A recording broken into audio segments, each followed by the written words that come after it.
नमस्कार, तुम्ही पाहत आहात न्यूज प्रभा मराठी स्पेशल रिपोर्ट आणि मी आहे तुमचा होस्ट मंगेश पाटील। देशाच्या राजकारणात सध्या एका नव्या वादळानं संपूर्ण सिस्टीमला हादरवून सोडलंय। एका बाजूला आहे देशातील सर्वात मोठा सत्ताधारी पक्ष आणि दुसऱ्या बाजूला उभा राहिलाय तरुणांच्या मस्तकावरील मुकुट बनलेला एक चेहरा। होय, आम्ही बोलतोय कॉकरोच जनता पार्टी म्हणजेच CJP चे सर्वेसर्वा अभिजित दीपके यांच्याबद्दल।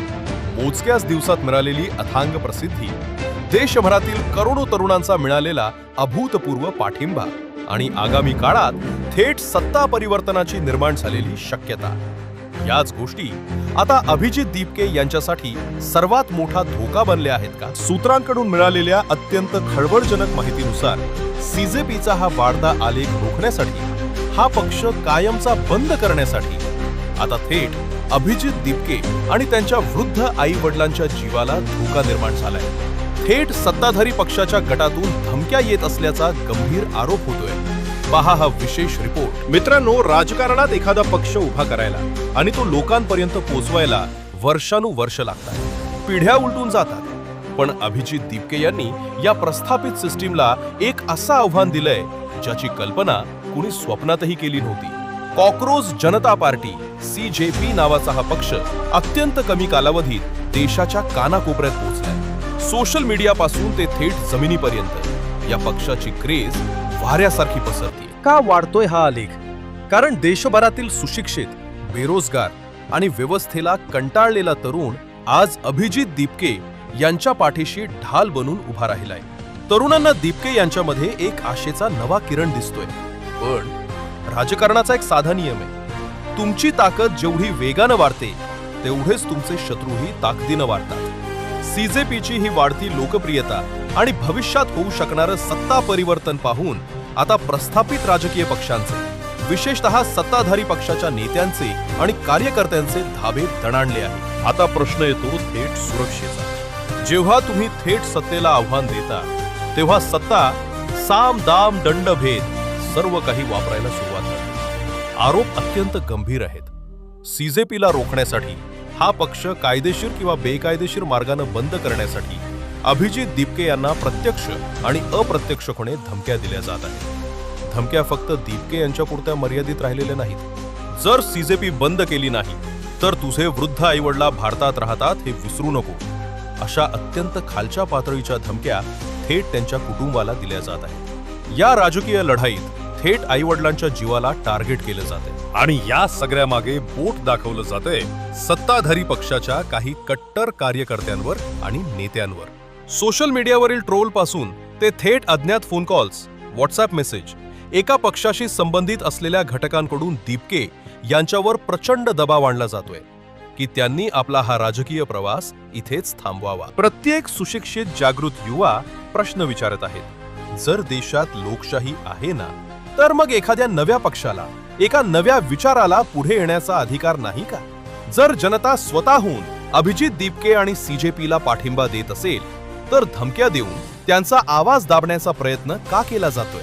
एका बाजूला देशात सुरक्षिततेच्या मोठ्या गप्पा मारल्या जातात आणि दुसऱ्या बाजूला एका उगवत्या नेत्याला आणि त्याच्या कुटुंबाला उघडपणे धमक्या दिल्या जातात। यावर पोलीस आणि प्रशासन अद्याप गप्प का आहे? देशाच्या प्रगतीसाठी, विकासासाठी जर उच्च शिक्षित तरुण पुढे येऊन एखाद्या नवीन गोष्टीची सुरुवात करत असतील, नव्या विचारानं देश घडवू पाहत असतील, आपल्या स्वतःच्या देशाला, भारताला पश्चिमी देशासारखे प्रगत आणि संपन्न बनवू पाहत असतील तर भारतातील कोणत्याही प्रस्थापित पक्षांना याचा त्रास होण्याचे काही कारण नाही। लोकशाहीमध्ये एवढे स्वातंत्र्य देशाच्या भावी पिढीला, नागरिकांना नाही का? देशाच्या तरुण शिल्पकारांना या भारतात प्रस्थापित पक्ष का टिकू देत नाहीत? काय हीच लोकशाहीची व्याख्या आहे का? देशातील सुशिक्षित तरुणाचे तोंड दाबून सत्ता आणि खुर्चीचा खेळणे, देशातील तरुणाचे भविष्य वाऱ्यावर सोडून सत्तेसाठी कुटील खेळ खेळणे कितपत योग्य आहे? देशाच्या विकास आणि प्रगतीपेक्षा जेव्हा खुर्ची राजकारण, सत्ता जास्त महत्वाचे होऊन बसते तेव्हा सुशिक्षित बुद्धिजीवी तरुण पिढी आक्रोश करणारच। सत्ताधारी पक्षाच्या नेत्यांनी आणि कार्यकर्त्यांनी हे समजून घेतलं पाहिजे की विचार कधीही गोडीने किंवा धमकीने संपवता येत नाहीत। सीजेपीची ताकद ही अभिजित दीपके एकटे नाहीत, तर त्यांच्या मागे उभा असलेला देशातील कोट्यवधी तरुण आहे.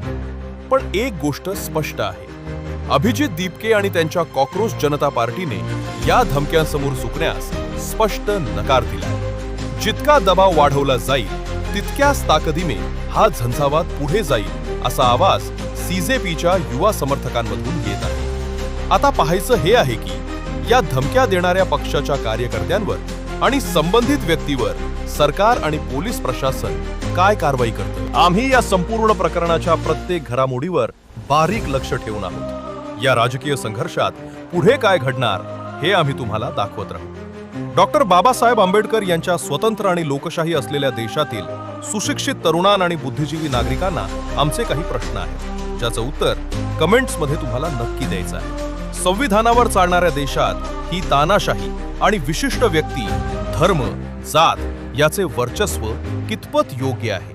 बरोबरला बरोबर आणि चुकीला चूक म्हणण्याचे स्वातंत्र्य या देशातील नागरिकांना नाही का? जगातील अनेक देश सुशिक्षित होऊन नवनिर्मिती आणि प्रगतीकडे झेप घेत असताना भारत अनावश्यक गोष्टी करण्यात, सत्तेचे डावपेच खेळण्यात व्यस्त आहे.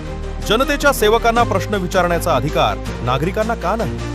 देशातील नेत्याबद्दल जनतेत सहजता, आपुलकीऐवजी उच्च नीचतेचा भाव, परकेपणा, गद्दारी आणि घृणा होणे हे नेत्यांसाठी कितपत योग्य आहे? तुम्हाला काय वाटतं? सीजेपीच्या वाढत्या प्रसिद्धीमुळे खरोखरच प्रस्थापित पक्षांना भीती वाटतेय का? आपला अनेक समस्यांना पीडित असलेला भारत देश सीजेपीच्या म्हणजेच देशाला वास्तविक प्रगती आणि समृद्धीकडे घेऊन जाऊ पाहणाऱ्या सुशिक्षित, बुद्धिजीवी तरुण पिढीच्या हातात जाईल का? कमेंट करून तुमचं मत नक्की सांगा. अशाच परखड आणि सत्य घडामोडी, ब्रेकिंग न्यूज आणि डोळे उघडणाऱ्या बातम्यांसाठी पाहत रहा न्यूज प्रवाह मराठी.